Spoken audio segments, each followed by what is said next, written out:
Hi there, and welcome back to another episode of the Humans in AI podcast.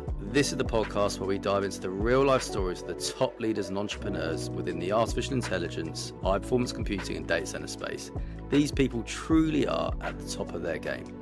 We're going to have honest and authentic conversations with all our guests. We're going to chat about their career journeys, the highs and the lows, and even the lessons they've learned from the mistakes they've made and the victories they've celebrated along the way.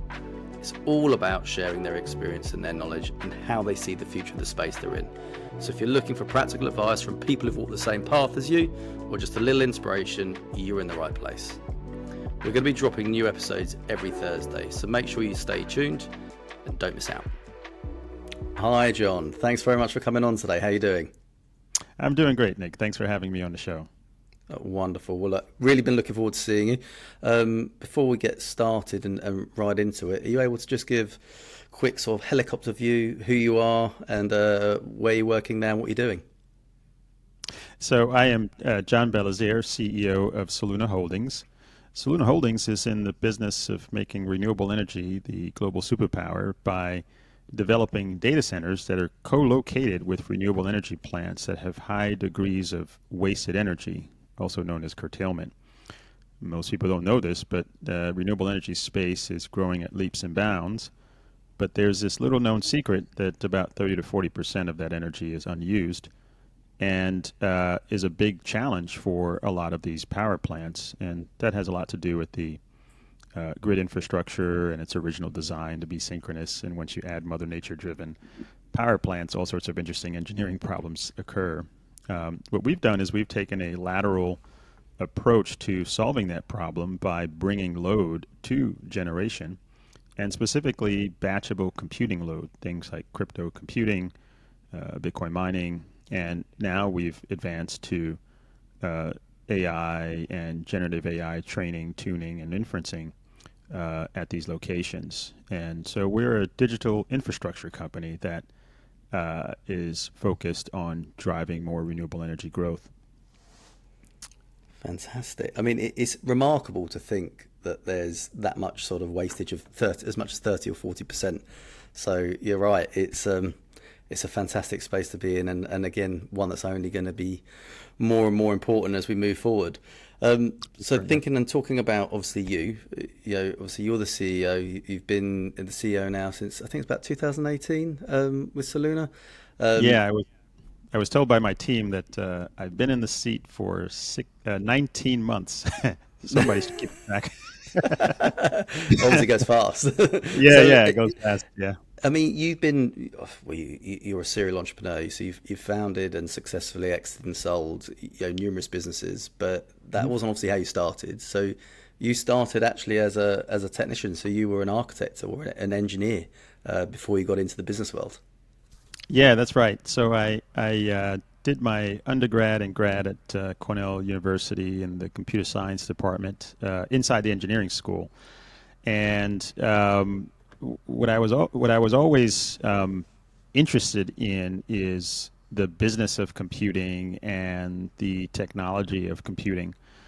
So what I got from university was the raw basic science and understanding and theory behind computing, everything from Turing complete models to distributed computing, and then I stayed for graduate school to take my studies further into the distributed computing technology space.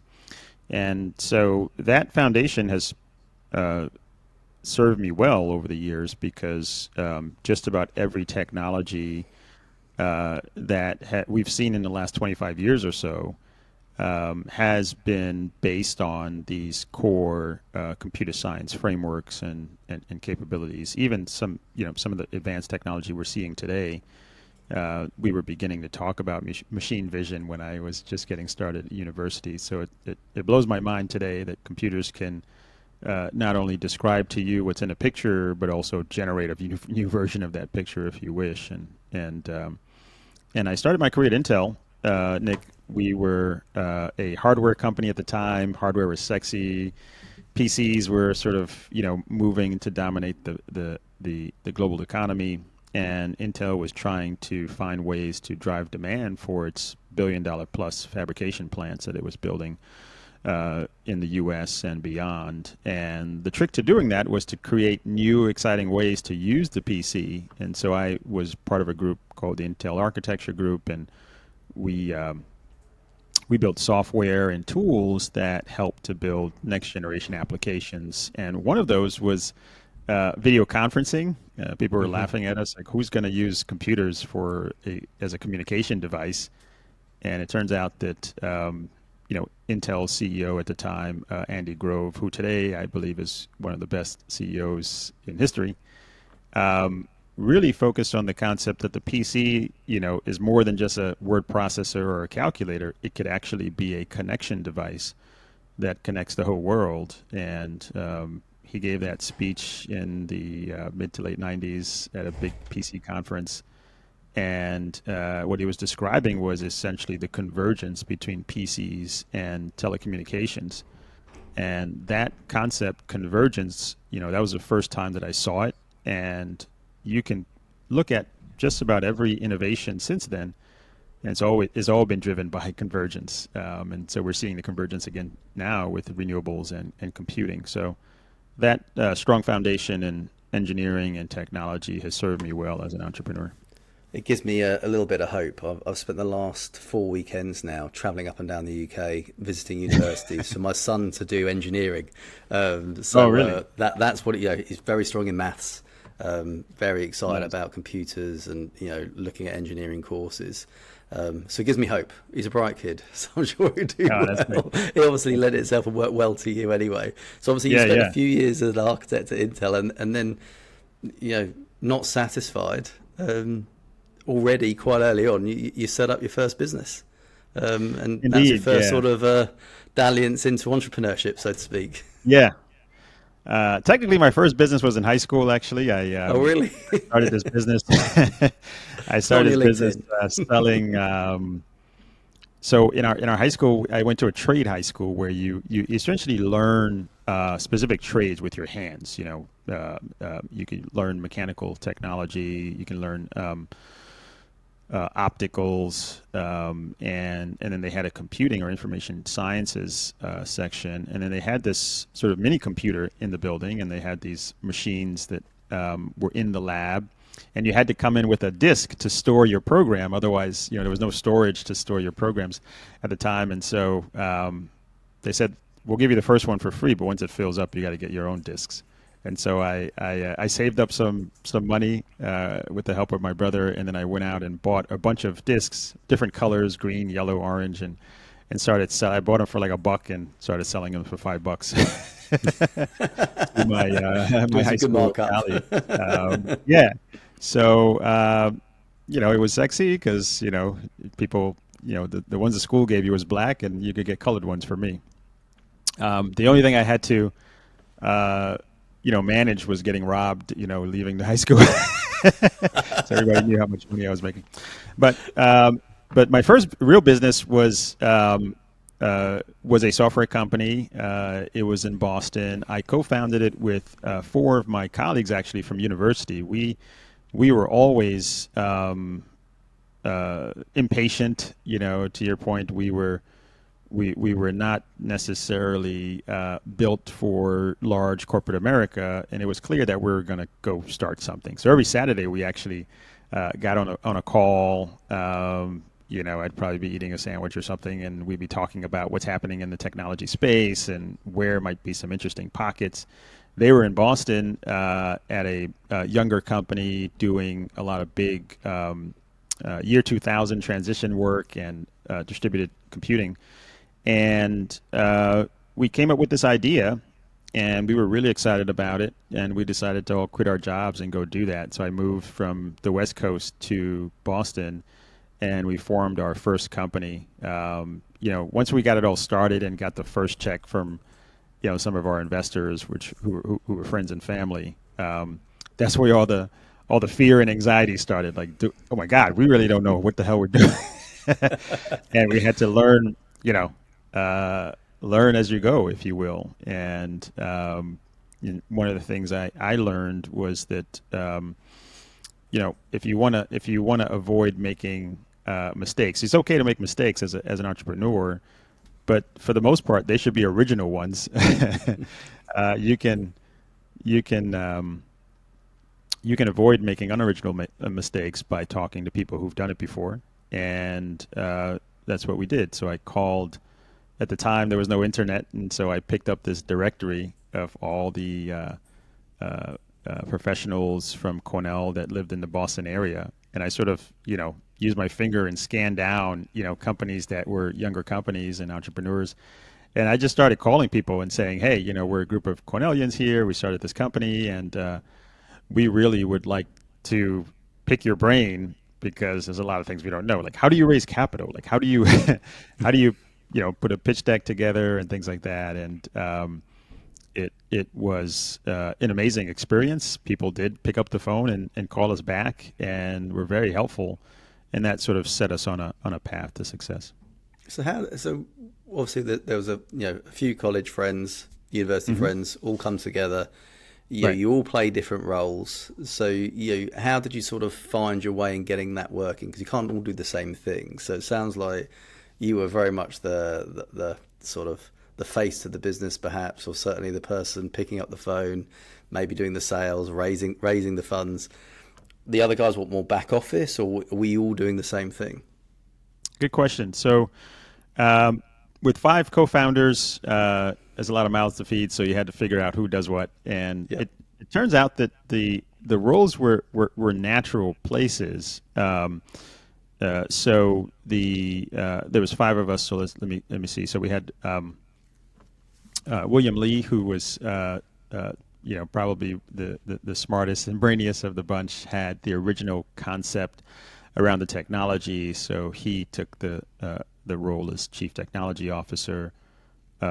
Mauricio was a great programmer and developer, and fantastic team former. So he took the head of engineering role. Julian Pellinor was an incredible architect. In fact, the company they worked for before built custom software platforms to help companies go from mainframe to client server, and so he took the chief architect role, and then I took the CEO role because in my role as at Intel I was doing a lot of outbound stuff, and then Joe Pilkerton took a chief operating role because he was great with building and forming teams and running operations and that sort of thing. So we had some natural roles for people to sit in, but in every startup, those tend to sort of start blurring. Everybody was in sales, everyone was in marketing. When we were, fundraising, everybody was sort of, involved in, helping to find investors and raise capital. In a startup, you give yourself a title, but the truth is, everybody is sort of, chipping in to do everything in the company. And then as the company grows, those roles start to change. You become less founders and more operators and true managers of a business, and that's where you have to go get some real training around how to do that. You don't just sort of wake up out of bed or know how to do that stuff. And so over the last 25 years, I've just been on this journey to become a better and better CEO by running a myriad of different types of businesses, different scales, size, markets, and just seeing where my limitations are and see if I can improve those over time. And I think that's the big thing, isn't it? I mean, particularly when you've got, multiple founders, big personalities, it's their sweat, their blood, DNA in the business. Right. You've got to make sure that people respect the boundaries and the structure of the role, isn't it? Because otherwise, Yeah. I suppose we've all heard of horror stories where it falls apart. And I think, clearly you guys got that working. Yeah, it does. Yeah. I mean, our first one was, we just had an amazing team.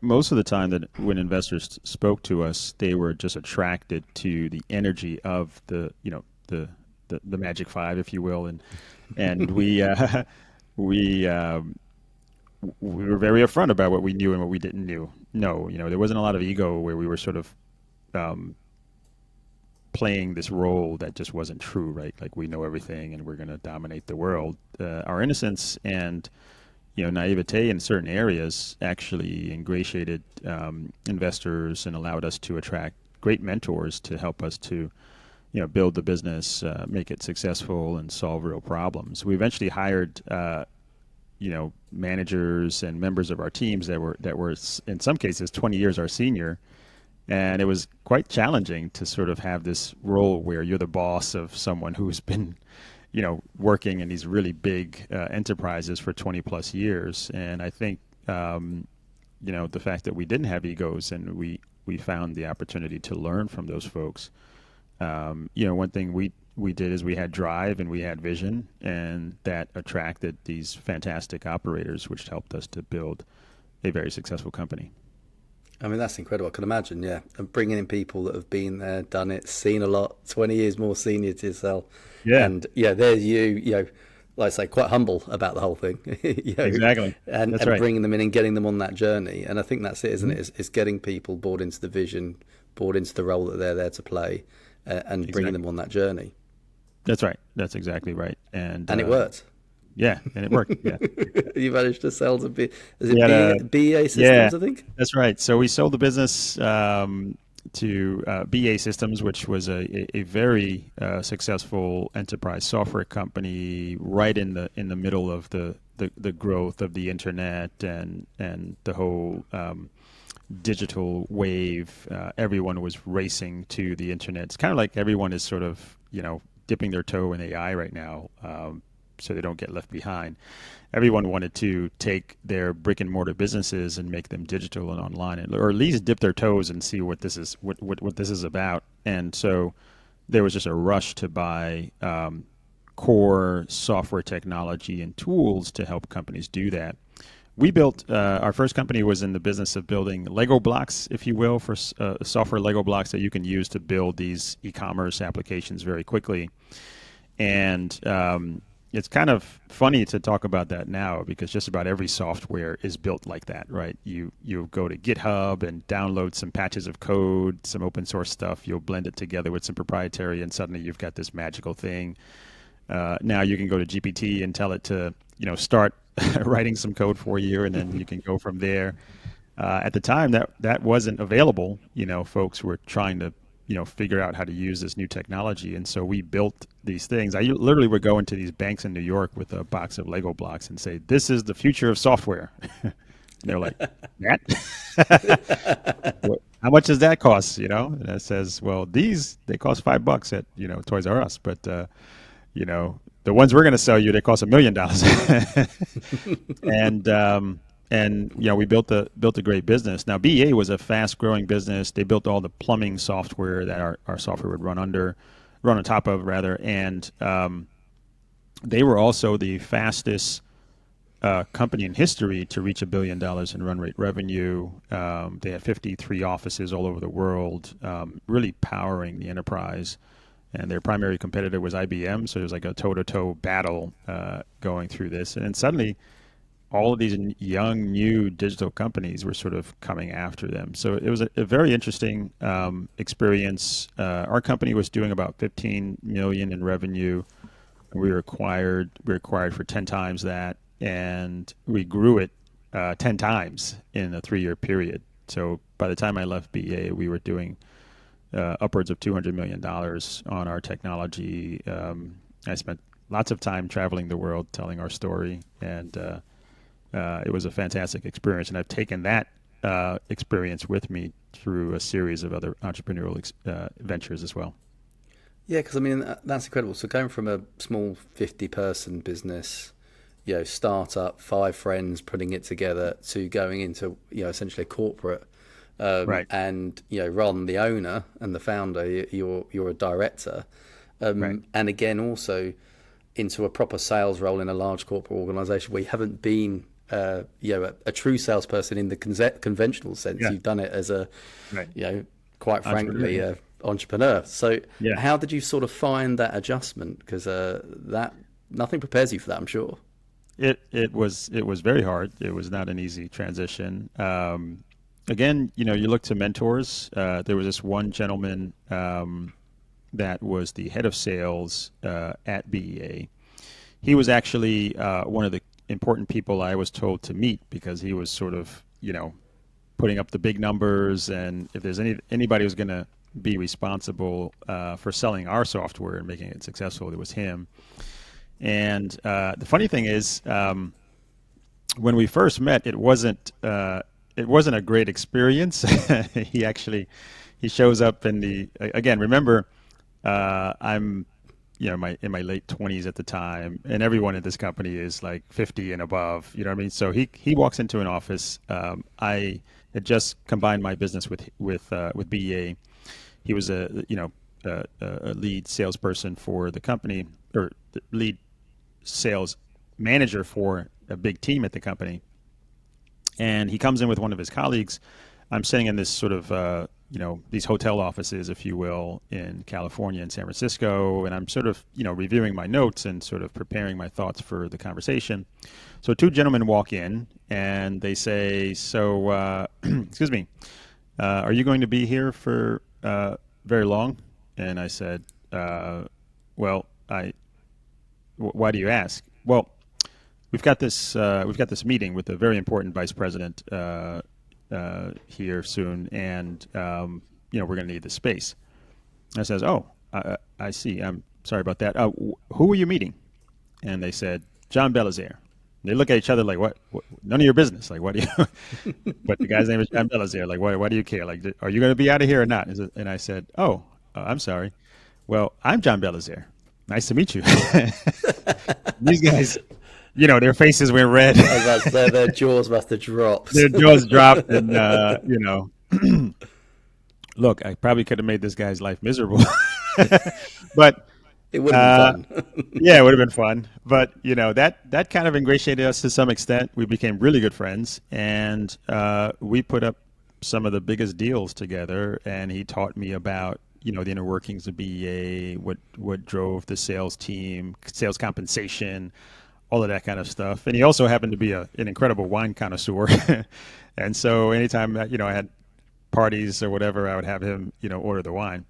So, a lot of professional journey, not just entrepreneurship, but a lot of professional journey is about personal growth, Nick. And I think, from my own perspective, the fact that I was, in these environments where there were lots of, people that were my senior, they just had a tremendous amount of experience and expertise to impart upon me. And by, letting go of my ego, I just absorbed a lot of what they had to offer, built some, fantastic friendships.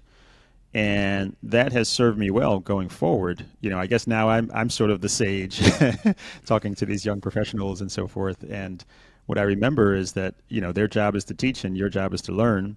And through that learning, you can grow. And through your growth, you end up having more superpowers that you can use to be successful in your role, to build new businesses, solve challenging problems, think differently about things.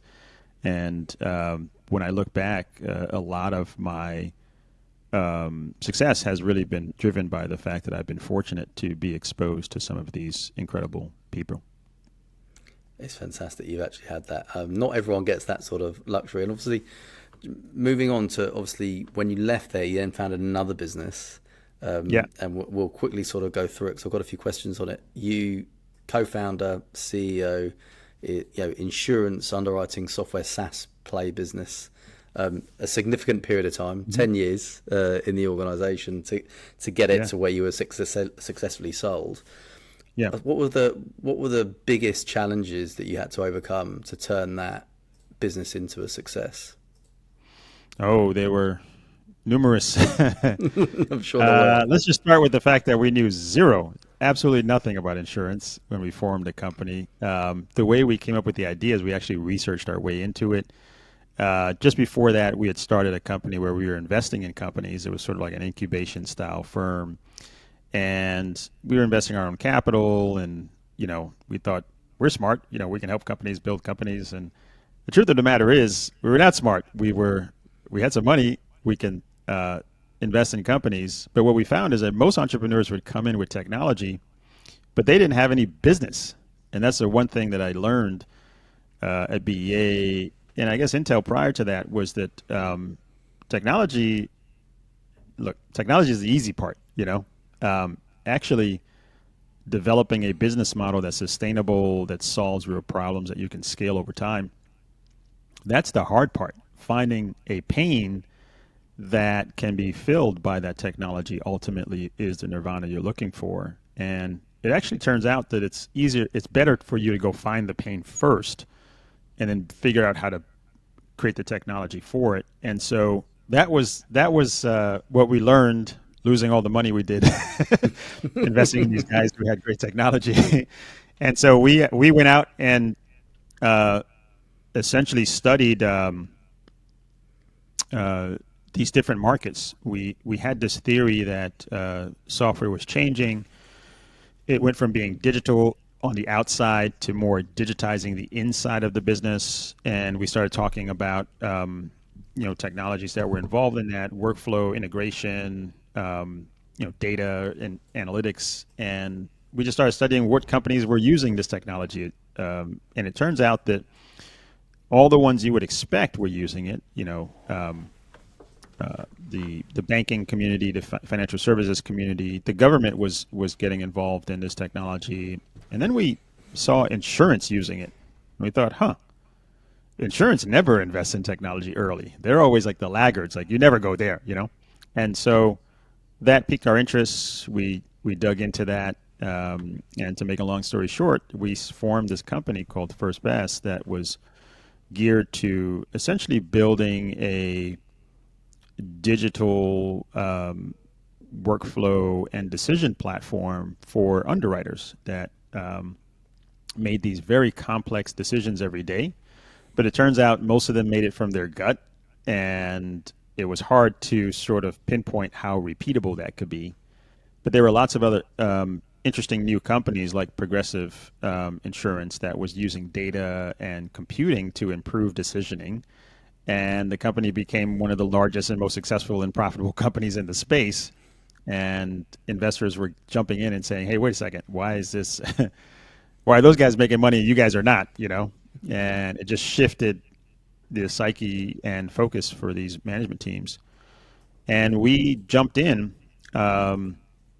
Because we knew nothing about insurance, we actually were able to, again, take a lateral view of how to solve the problem. Most insurance companies would say you just can't do that. Like, there's no way to replicate an underwriter's decisions. There's no way to capture that decision process. And we thought, well, why not?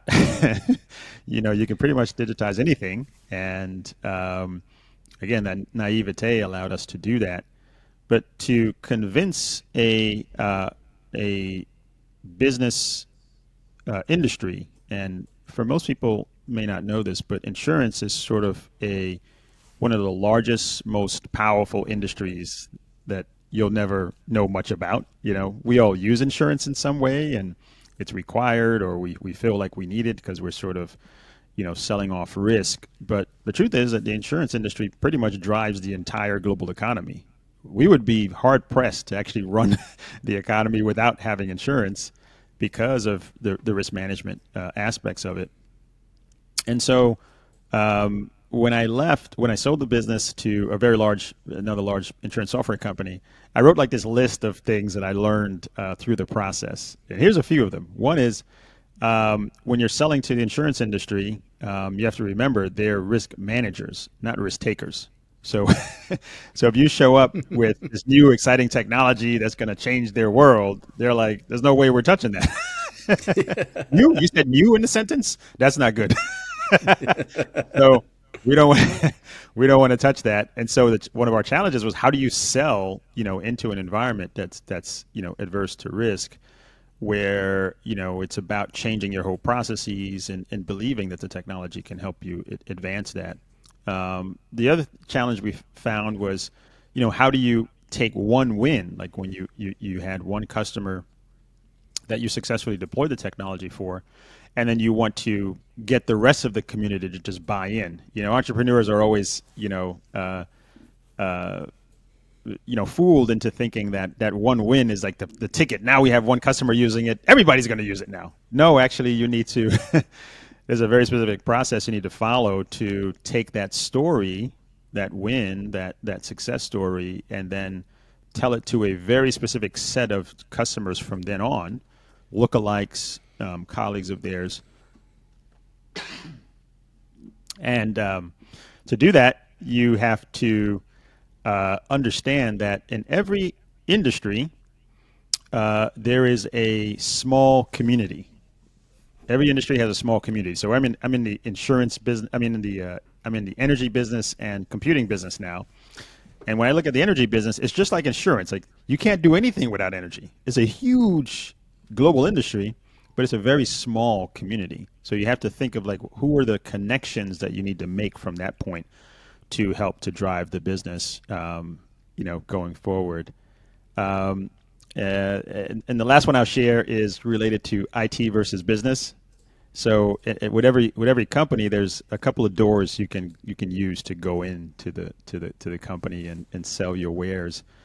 There's the front door, which is where the business, the people who make money, hold the purse, and then there's the back door, which is, or perhaps it's the side door. IT doesn't like to be referred to as the back door, but or you can go to the side door where the IT organization lives, and they sort of run the house, if you will. The traditional mode is you go into the IT door and convince them that this technology is the take it to the future, and then they walk you into the business and say, this is the solution we would like to use to solve your problems. What we found is that it was better to go in through the front door, go into the business where the pain lives, and convince them that this was the solution that their IT has not proposed to them, and why not? And then they would then take us down to the IT, and we would take our lumps, because IT is like, how did you get into this building? How dare you go through the front door? After a few punches to the gut, we would say, no problem, we'll never do that again, but just give us the order. And that would be a way for us to build, a real business. And those three lessons, there are more. I think my list was like 10 or 15, but those three lessons were the big ones that come to mind that were challenges for us that ultimately helped us to be successful down the road. Yeah, so takeaways from that is obviously understanding your audience, using the right sort of language, like I say, insurance, new, innovative, probably a bit terrifying. That's right. So exactly. Understanding who you're talking to, then it's about the solution, looking at the pain points, going through that way, and understanding the network and building those alliances and relationships with the right sort of people. Like I say, it is a small community. I have to admit, I don't know much about the insurance sector, but in the technology world, again, and particularly within high performance compute or AI, again, there's a certain community of players that you kind of build those relationships with. So exactly. I guess it's working out how you're going to carve out your niche and sell your pain point in the right possible way. Yeah, indeed. Yeah, that's right. So you did that within the insurance sector, didn't know anything about it. That the naivety actually helps you, because you could actually think a little bit more laterally rather than closed-minded. That's right. Again, you sold. Like you mentioned, you've also got another business on the side where you're investing, you're offering advice, capital seed funding, opening up companies to expertise where they wouldn't normally have it. Right. You've seen companies be successful, probably not so successful as well. And you've taken that you've got something outside of work that you part of on the founder of the CEO playbook as well. That's quite interesting. So you've got your own publication, interviewing, successful CEOs, getting people to write for you and that kind of thing. Right. Lots of people should probably know more about it, maybe. Yeah, it's a blog that I started writing about 3.5 years ago. It was just after the insurance company I had built. That 10-year run was brutal. It was there was a tremendous amount of learning. We built a successful brand, a great company, but we did have our challenges, and each of those challenges taught me and my team a lot. So I started writing down those learnings, and I felt a tremendous amount of catharsis from the process. It crystallized a lot of things for me. I noticed some things about myself, and I think what it started to shape for me as I was moving away from being, the mentee to the mentor. There were lots of young people calling and saying, "How did you do that?" And how can I do what you did? And so I found myself saying the same thing all the time. So I decided I would write it down, and perhaps people can benefit from that. And so in that blog, CEO Playbook, CEOplaybook.co is a series of articles that I've written over the years. I have a backlog of more that I need to write. I've lost time to write these days. I was just telling my wife I need to get back to it. And what it is it's musings about insights or learnings being in the seat of the CEO specifically. So you can read a lot about entrepreneurship in just about every place. There's interesting online places where you can learn about the nuts and bolts of entrepreneurship, but no one really tells you what you're going to encounter sitting in the seat as a CEO of a startup company. And what I mean by that is, you start out as a founder, you're sort of doing everything yourself, and you're making the coffee, and writing all the marketing materials, and then essentially you're like, oh no, I can't just do all of this myself. I have to build a team. And how do you build the team? What are the important aspects of that? How do you interview somebody? How do you build a culture? How do you shape vision? How does a CEO communicate? How do you tell stories? How do you raise money? How do you build connections? Now that I have a management team, what am I supposed to be doing every day? The stuff that nobody actually tells you. I started writing down, and I've evolved that to sort of smaller insight pieces where it's like a few paragraphs of like, when you're feeling like this, it means that, and this is what you should do. And actually turned that into a physical book one summer. I'm crazy like that. I run a company and write a book. So I wrote this book one summer, and it's called Keep Pushing. And it's really a series of small micro insights about the journey of a CEO and what it takes to keep pushing. And I've sent it out to a number of people, and they've just been like, this is what I needed. Oh my God. And you can put it by your bedside when you're feeling sad and depressed because you had a bad day today. You just read it and realize that, okay, that's just one bump in the road, on a long journey. So sort of gear up for tomorrow for the next leg. And so I encourage young entrepreneurs to read it. My goal is to give the insights that I wish I had when I was getting started to help me to keep pushing and continue to drive. I'll recommend it to people. I'll have to have a read myself, I think. Because I mean, Yeah, but sure. on that note, and as a quick summary, and I'm sure there's loads and loads of points to add, and we'll go on to Soluna shortly. But Mhm. as an experienced CEO, you've done it a few times successfully.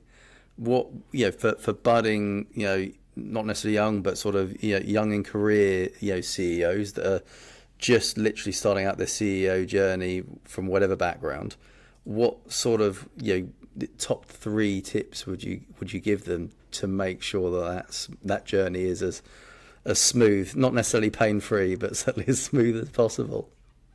Oh, that's great. I actually have an article on the site. It's called the Golden Nuggets or something like that. I think it's called Laser Focus. And several of the golden nuggets of insights.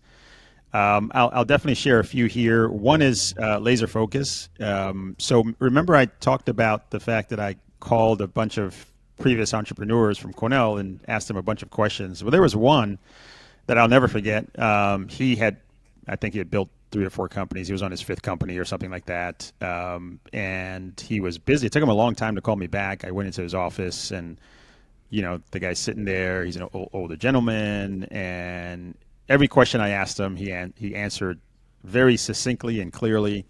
And he says, "Look, I've hit you with a lot.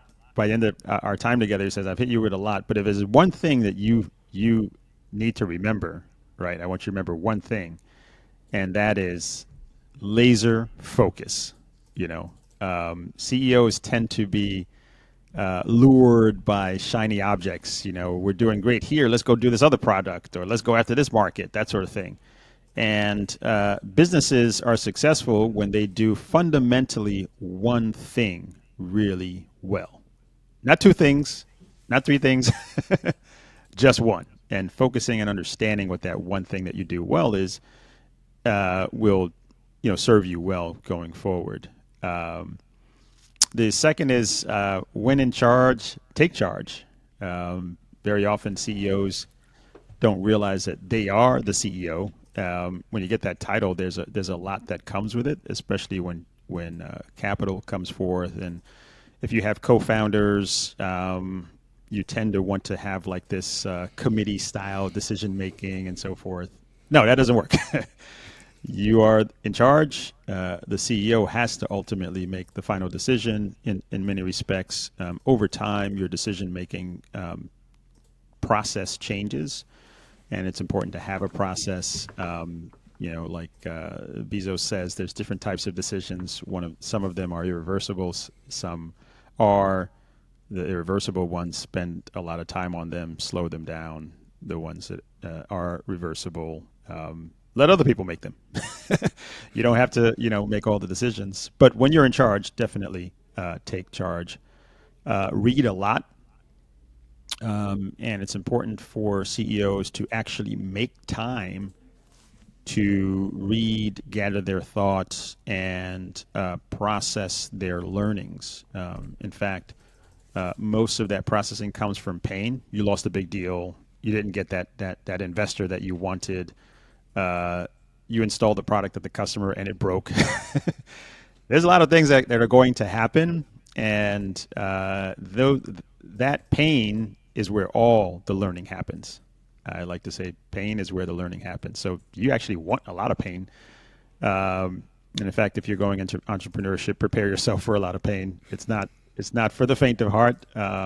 Mostly crazy people do it, actually. But Yeah. but there are us crazy people out there that want to do that, and so just prepare yourself for a lot of pain. And that pain, that's where you get your best ideas, your best insights. So try to make time to actually do the processing. I typically once a month will go away, like just block my calendar, go offline, and with an analog, a book, and a pen, and just write down, what's happened the last month that were important. What big decisions did I make that I wish I made differently, or what did I learn from those decisions, that sort of thing. So that's important. And reading a lot, reading across multiple disciplines is going to be really helpful for you as a CEO, because most of your job is about problem solving. You're constantly making decisions, but most of those decisions are about removing obstacles for the company. And the more you can see across multiple disciplines, the better you are about changing your frame of reference or your perspective for solving the problem. One thing I've learned in the 25 years in entrepreneurship is, problem solving is about perspective. If you've got this really hard engineering problem, this business problem, this how do you raise money problem, it's typically solved by changing your perspective. Maybe you sort of reverse the view, or maybe you think differently about the problem, and that sort of opens up your eyes. Let me give you an example. Soluna's success to date has really been driven by our lateral thinking, and that is just sort of taking the problem and reversing it.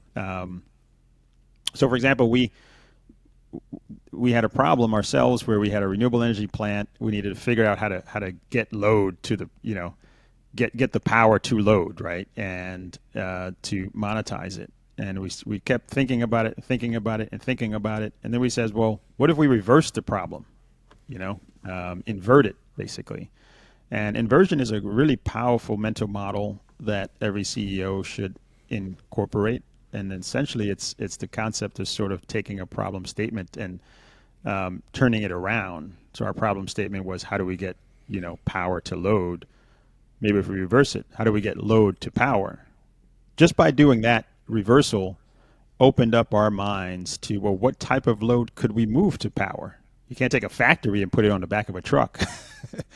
But computing is distributed. I studied distributed computing. You can do computing anywhere, and you can have multiple computers around the world working together in unison. So you could take computing and bring that to the site where the power was available, and that just unlocked all sorts of innovation and opportunities for us as a business. And folks who are listening right now, try inversion. If you're stuck on a really hard problem, invert it. And that's one of many mental models that can be very powerful. So I would start reading a lot about mental models and going back to your sort of basics of physics and chemistry. And so those are insights. Like I said, go to the blog. There's many more there, but I think that you know these are the types of things nobody tells you when you're going to be an entrepreneur and then ultimately become CEO of that business. So there's obviously a lot more to it than that, and people should check it out. But essentially, laser sharp focus, taking charge, very much, and then learning and reflection. That's right. And literally going away. I write everything in a book and in a pad because that's how it ends up getting locked in this old rusty brain. Exactly. So it does work. But you're right. Obviously, the pain and learning from your mistakes is how you obviously move the business forward. It doesn't matter whether you're a one man starting something or one person starting something, or whether you're 100 or 200, 300 people. So that's fantastic. We'll definitely need to go more into this next time, I think, because there's so much here about this. But we do want to talk a bit about Soluna and what you've been doing. And I think we're in this fantastic space where you're looking at obviously renewable energy sources and utilising that. You've got green data centres. You've got an AI offering and working with the likes of NVIDIA and GPUs. And then you've also got obviously the Bitcoin mining business too. So you've put it all together as a package, and you're the CEO. And have you got those businesses? Are they separate businesses, or are they all under the one? How have you actually sort of structured it? So Soluna is a holding company model. We've got 3 operating companies underneath, really 4, but I want to focus on 3 core ones. One is called Soluna Energy, and that business goes out and essentially develops projects that ultimately become landing places for our other 2 businesses. So we source power and land sites and a host of other things through that business. And there's a whole development process that takes place there. You've got to go convince the power plant, like I said, to allow you to build a data center there. You've got to convince them to get access to some of the land that they own or have access to through a lease with the landowner. You've got to negotiate that. You have to get all of the permitting and protocol support or from the grid to add your data center to that power plant. And you also have to do a whole series of technical studies about the land site and the actual electrical flow to ensure that adding the data center doesn't increase the vulnerabilities of the grid or increase risk with the grid. And so there's a whole process and a whole team that does that in that company. Then we have Soluna Digital. That is the company focused on the support of digital currencies through our data centers. So Bitcoin mining and Bitcoin hosting is part of our business. So we build these facilities that very large hyperscale mining companies come and lease from us.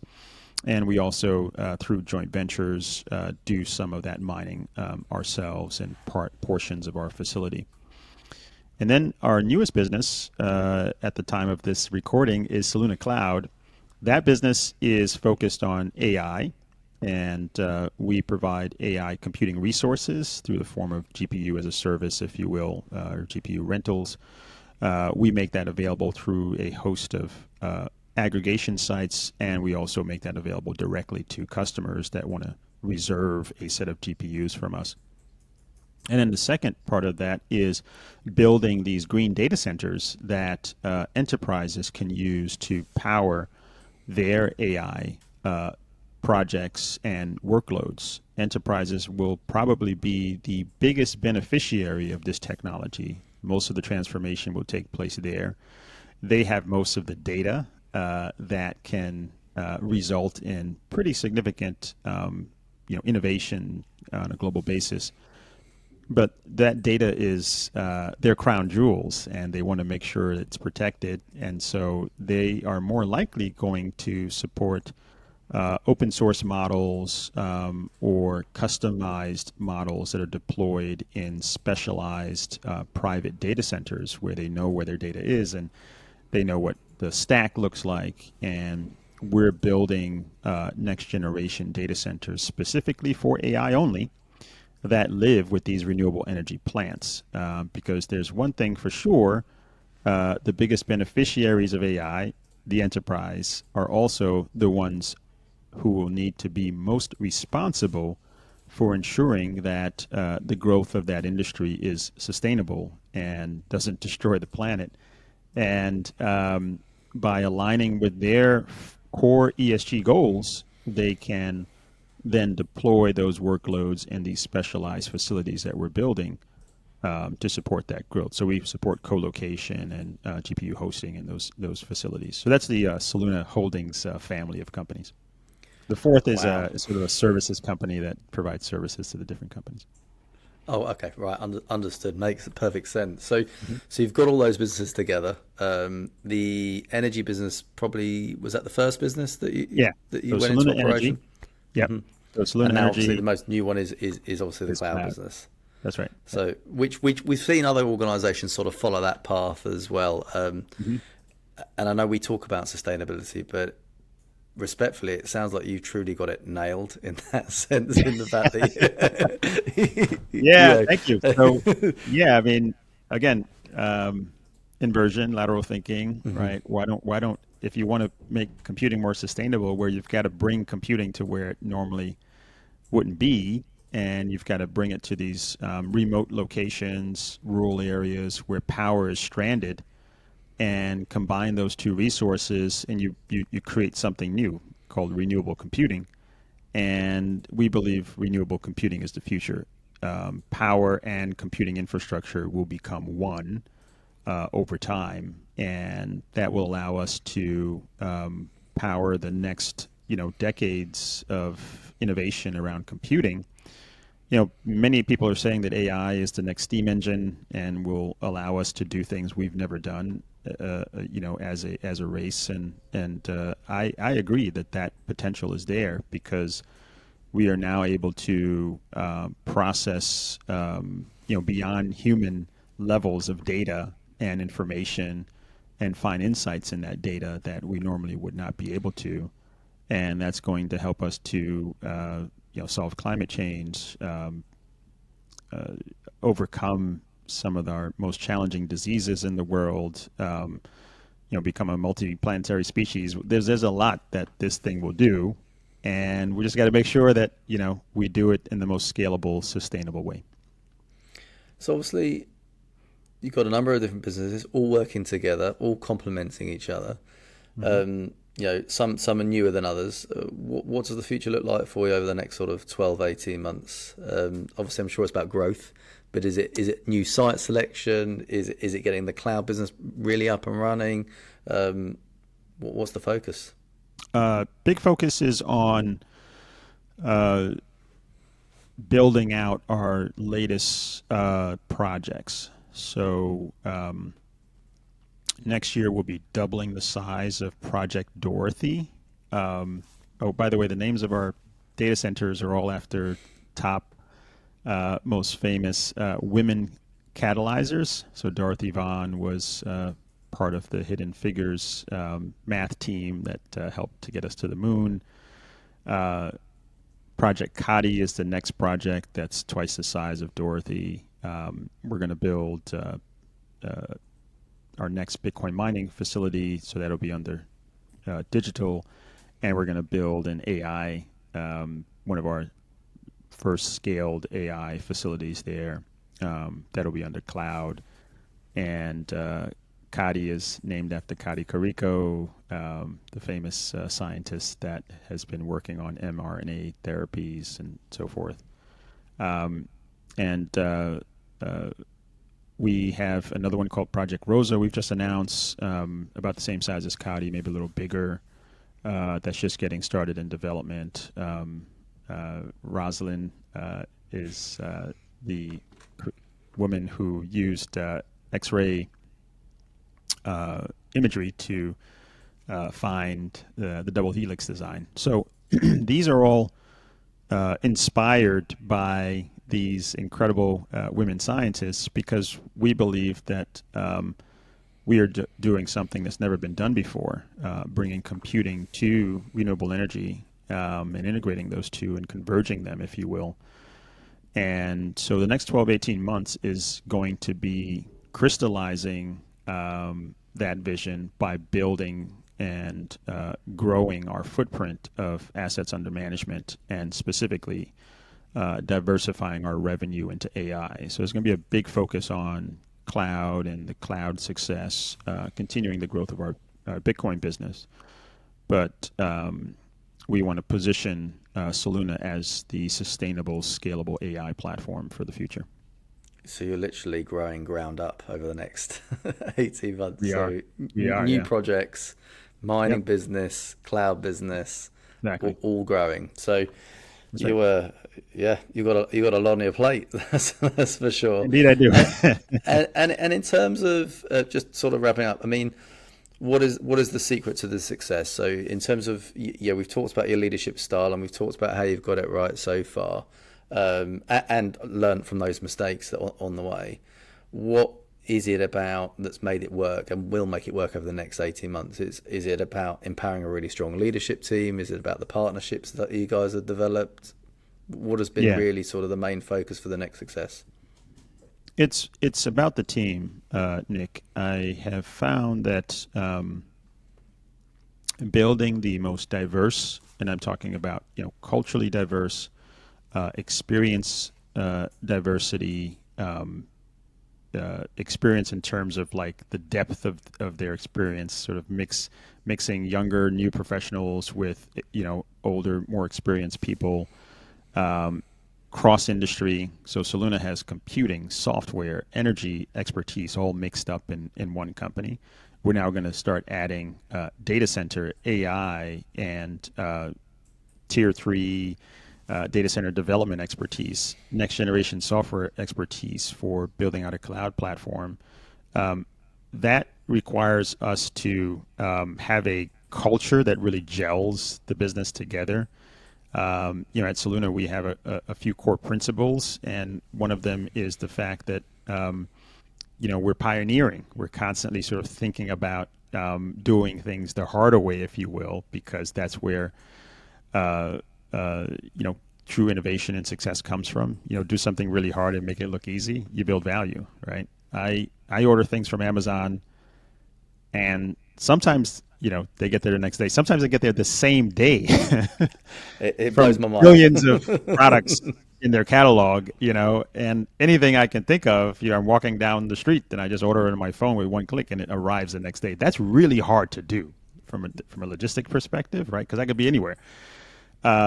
But they make it look so easy. That builds value, and so we want to do the same thing, making it such that you can be doing the most advanced computing workloads and feel good that it's being done in a green data center that's not harming the planet, but also solving the most challenging things in the world. That comes from building a team that can work together in a highly collaborative way. So that's another principle that we have is around the concept of collaboration. We're a highly integrated team where there's a problem to solve. We sort of all come together as a group, and we have this 10 ideas exercise we do, and you basically try to come up with 10 ideas on how to solve the problem. And if you can't come up with 10, come up with 20. And it's just like there's no dumb ideas. And what you find is that there's always one or two in that list that are like, huh, that's like genius. and and that has driven our success continuously over time. And so I'm going to be focusing my energy on bringing more talent and expertise to the company that really helps to further diversify us and try to hire the best in every role and really just push that forward in the company. So it's really about the people. That's what's been a key to our success. We've got one of the best teams in the industry. Well, look, thank you very much. This last 58 odd minutes has been brilliant. Learned a lot. I think a lot of the guys, the founders, the people in the industry that are going to be listening to this are certainly going to have learned a lot from you today as well. So we're going to have to invite you back. I feel like you're obliged now. I'm happy to come back. I look forward to it. It's been absolutely fantastic, but thoroughly enjoyed it. I'm sure everybody else did too. But we'll see you again soon. Thank you for your time. Thanks, Nick. Pleasure to be here. Cheers now.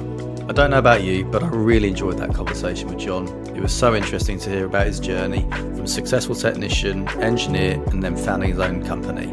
I definitely feel like I've come away with some brilliant insights, and I hope you have too.